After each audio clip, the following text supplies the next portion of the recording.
Hey everyone, Brad here. Now, I wasn't planning on making a video quite so soon after the British Grand Prix question and answer, but today something's come up that I just have to address.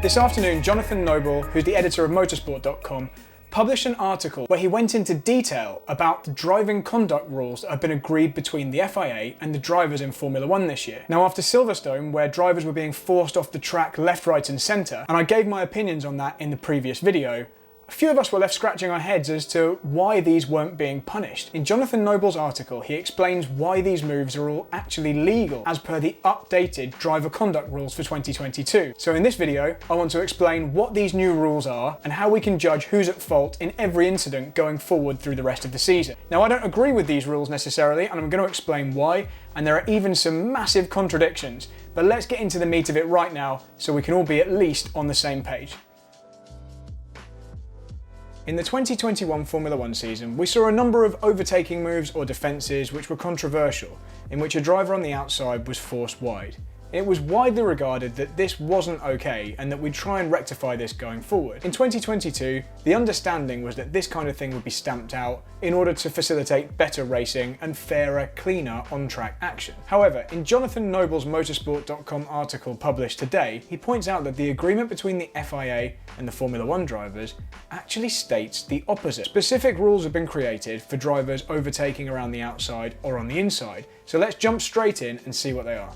A driver attacking around the outside of a corner must now be ahead of the car on the inside by the time they reach the apex if they want to receive any racing room whatsoever on the exit. And yes, you heard me right. The driving guideline sent to the drivers says this: when considering what is a significant portion for an overtaking car on the outside of a corner, the stewards will consider if the overtaking car is ahead of the other car from the apex of the corner. Now, immediately, that's problematic because we're not going to agree on precisely where the apex is. But let's get into that a little bit later. Essentially what this rule is saying is that if you want to overtake someone around the outside and you don't want to be forced off onto the grass or into the gravel, you need to be ahead of the car you're attacking by the time you get to the apex. Anything less than that is not good enough, and the car on the inside has every right to drive you off the circuit.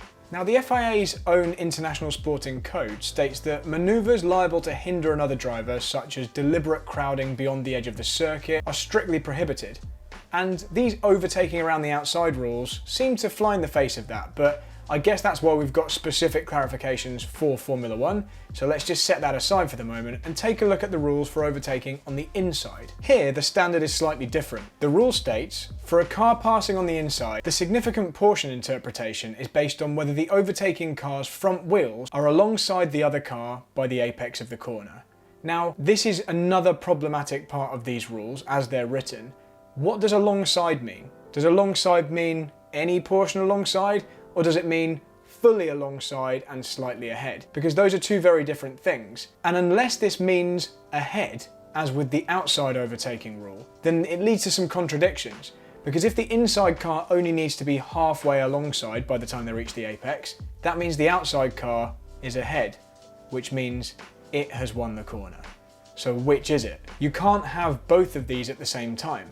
You can't have the inside car being allowed to only be alongside the car on the outside, and yet it's won the corner by the apex, and also the car on the outside has to be ahead of the inside car because they can win the same corner. So the only sensible interpretation we can take from this is that the car on the inside trying to make an overtake also has to be ahead by the time they reach the apex. From that point onwards, the car on the inside once again can dictate the corner.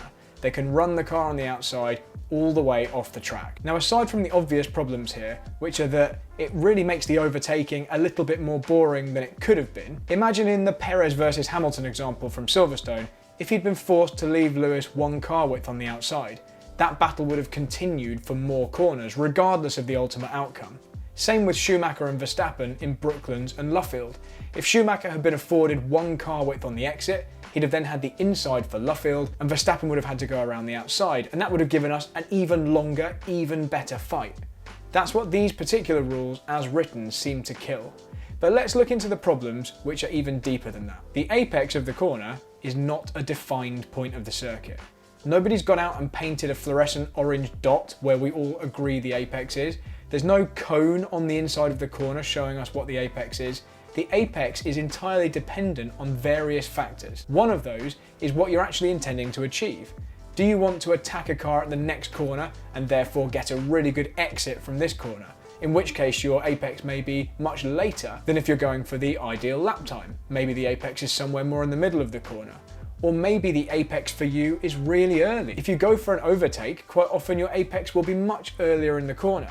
So who gets to define where the apex is? I imagine the stewards afterwards, but that really doesn't help the drivers during a racing situation. There's another issue with this apex definition, and that is, imagine a battle towards the outside of the track. Two cars side by side fighting for position away from the inside of the circuit. The apex point itself is somewhere on the inside, but we're having to draw an imaginary line from that to the outside to adjudicate which car was ahead at the apex. Well, the precise angle that you aim that imaginary line could change the position of the apex on the outside of the corner by many meters. And so again, we seem to just be creating grey areas for no reason here. If, for example, the rules were just that you always had to leave a driver a car's width on the side of the track, that would mean that we wouldn't have to worry about any of this. And this is really what we thought we were getting in 2022.